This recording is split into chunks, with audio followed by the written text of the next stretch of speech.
lost in night, in the wood, shadows fight. Gnomes take gold, can't take flight. Power's gone, nothing's right. Cauldron cold, no more fire. Potions fail, dreams expire. Spirits whisper, call me liar. In the dark, lost desire. Purchase cry, echo loud. Through the fog, through the shroud. Mystic force, once so proud, now just whispers in the crowd.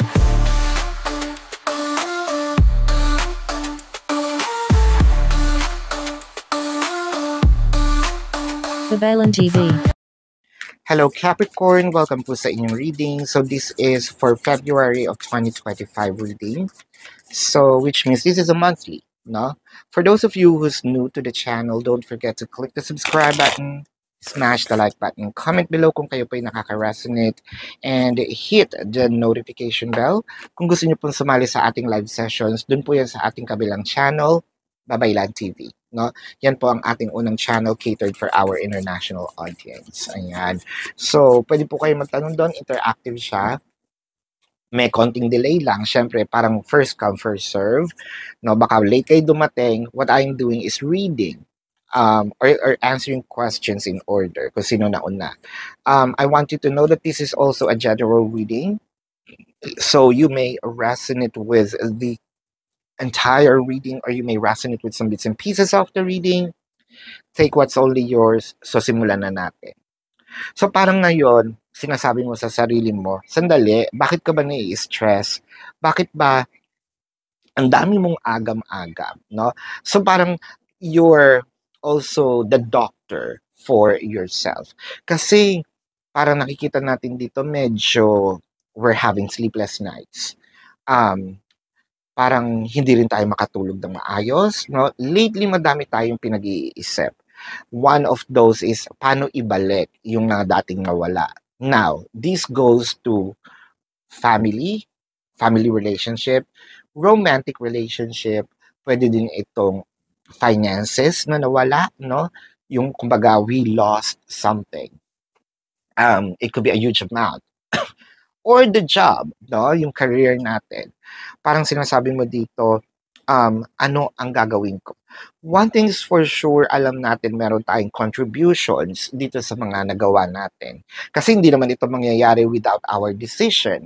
Hindi naman ito mangyayari without our consent. So, ibig sabihin, parang may isang taong gumawa, no? Yes, we may be a victim.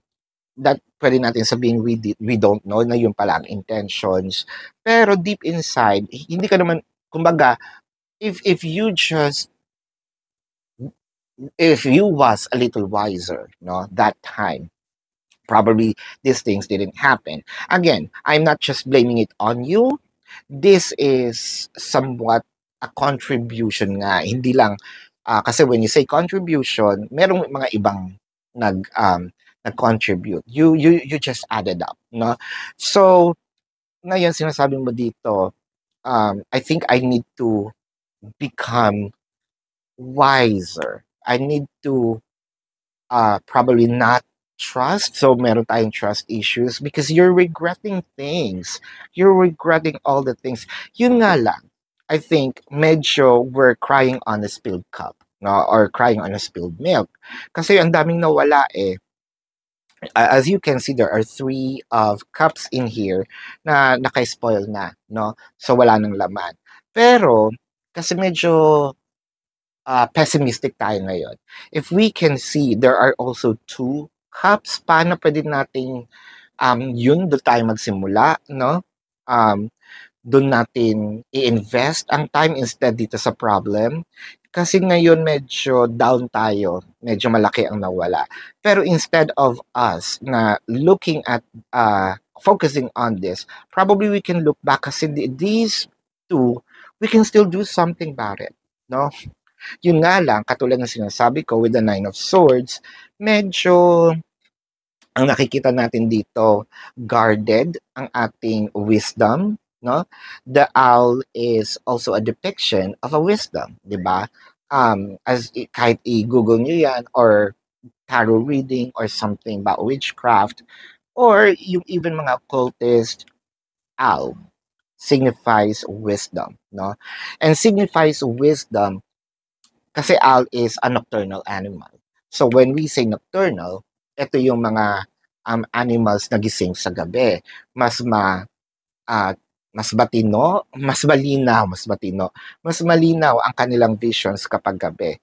Medyo guarded siya nitong mga what do you call this? Swords. So parang yung dapat na wisdom natin na nandun tayo sa darkest hour, medyo hindi nakakapasok because we are guarding it ourselves. Again, we're looking on probably the things that happen. We're probably not looking outside. Nandun lang yung wisdom, no? But then again, crossing the death card is the King of Pentacles. So paano ko nga ba maibabalik? Pwedeng siguro iniisip mo, kaya ko bang ibalik ito ng ganun kalaki? No? Kaya ko bang ibalik ito once I invested this Two of Cups na nandito to make it either bigger or kung hindi man, yung ma-level dun sa mga nawala. Now, with the Seven of Swords, ito ang medyo nakikita natin kasi parang feeling natin dito na daya tayo, feeling natin may kinuha sa atin na nakawan tayo. And again, hindi lang ito yung nanakawan because of the material things. Pwedeng nanakawan tayo ng peace of mind, kaya meron tayo ditong Nine of Swords, no? And this signifies, this position signifies our headspace. So, parang ang tali-talino ko namang tao, 'di ba? Hindi naman ako ganoon katanga, pero bakit ako naisahan, no? Naisahan ako ng taong pinagkakatiwalaan ko, no? Yung least na tao na iniisip kong gagawa sa akin ng masama with the devil card, no? In here, medyo katapat nga ito. And this signifies the fear, no? Kasi parang ayaw mo nang maulit. Pero mamaya pupunta tayo dyan. With the Nine of Swords and the Nine of Pentacles, so parang nakablock nga ngayon yung happiness natin. Ngayon, iniisip natin, actually, it's almost the same, no? Actually, it's the same depiction or the same illustrations rather. The Hangman, 'di ba? Nakabaliktad sila. Eto lang ang nangyayari kasi ngayon. Wala na ang tiwala, 'di ba? Or kung meron man tayong tiwala, medyo guarded na tayo. Mataas na itong ating trust issues. Which is somehow makakatulong naman sa iyo yan, Capricorn, kasi masyado tayong all in, no? When we decide to, sabihin natin, when we decide to love someone, care someone, we're all out. We didn't even care about ourselves, no? Kung pwede natin ibigay ang 110% natin, by all means, nandun tayo. With the Ten of Swords, ngayon medyo exhausted, almost. Kung titignan mo yung mga tao sa paligid mo or itong mga bagong taong pumapasok, almost as if parang ayaw mo silang i-welcome, or meron ka na agad doubt, no? Bago pa, lumalapit pa lang sa iyo yung tao, may doubt ka na agad. With the Ten of Swords and the Knight of Cups. Now, I can see here, hindi naman lahat ng tao is katulad ng mga na-experience mo or yung gumawa sa'yo ng katarantaduhan. But with the Knight of Cups, nakikita ko naman siya mabagal ang healing process. But that is okay. You don't have to kailangan magbadali for a healing process. Kaya nga siya tinatawag na healing on the right, kumbaga on this divine timing, no? With the Six of Wands, nakikita ko naman na mababawi ito. The judgment in here is the decision making, and I believe that there is a certain decision which is guarding yourself up with the Six of Wands, which is makakagawa ka naman ng tama. So I think that you're also beating yourself up, no, na sinasabi mo, hay nako, Capricorn, lagi ka na lang ganyan, lagi ka naiisahan, lagi kang naloloko, no? You don't even believe in yourself anymore. Kasi parang nabubulungan tayo nitong devil card or devil energy or this negative energy. With the world card, I am seeing things can change. And there are people here because of what you're doing with the World card, I think that the course of your experience will change. With the Page of Pentacles, eto ka na, no? You're starting to learn to give a little, or probably not giving, not because of being selfish, but because of you've learned from your mistake, no? As you can see, kaya namang ibigay nitong Page of Pentacles ang hawak-hawak niyang abundance, pero with the guidance of this magical being, no, ng very wonderful and sabihin nating beautiful bird, which is the peacock, no, na ano, ibibigay ba natin, ibibigay mo na naman ba, magpapasikat ba tayo, or kailangan mong, parang sinasabing to, kailangan ko munang makita ang effort ng kabila bago ko ipakita ang tunay kong kulay. So that is your reading. I believe in this situation that you are actually learning. Probably sabihin na lang natin na kasi ang pag-aaral naman hindi lamang lahat natututunan sa eskwelahan, no? And I think that the experience that you have, siguro makakatulong naman to, no? Kung iisipin natin on the brighter side of it,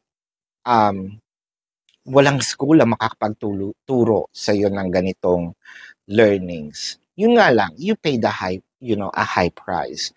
But then again, it is a learning, and I think that's also a win situation if you learned something. Ngayon, kung wala kang natutunan at nawalan ka pa, ay problema mo na yon. So this is your reading, Capricorn. Let's check the zodiac sign of your person. Now, bago ko sabihin, papaalala ko lang po na doon sa ating kabilang channel, Babayan TV, may ibang reading din po doon. Kung hindi kayo nakaka-resonate dito, baka nandun po ang inyong reading, no? Again, interactive ang ating live doon. Pwede kayong magtanong. Kung hindi nyo naaabutan, pwede naman kayo magtanong dito sa comment section as long as the question is answerable by yes or no. Okay? Kung hindi po kayo papatulugin ng yes or no na sagot, dumiretso po kayo dun sa ating description box. There is a link. Click the link, you will be routed to my website. Sa website po, nandun yung information, ang question form, amount per question, name, number, reference number, or QR code for your reference. Ayan. I also created a 4 questions plus 1. Take advantage of it. And if you want to book a private reading, nandun din po siya. So, Capricorn, let's check the zodiac sign of your person or those people involved. No? I'm seeing Taurus, Pisces, Sagittarius, Virgo, Scorpio, Leo, Libra. Scorpio is very dominant. Capricorn, Virgo, Sagittarius, yep. Cancer is also here. So this is your reading. Love and light to you. Namaste, and see you on the next live or the next reading. Goodbye.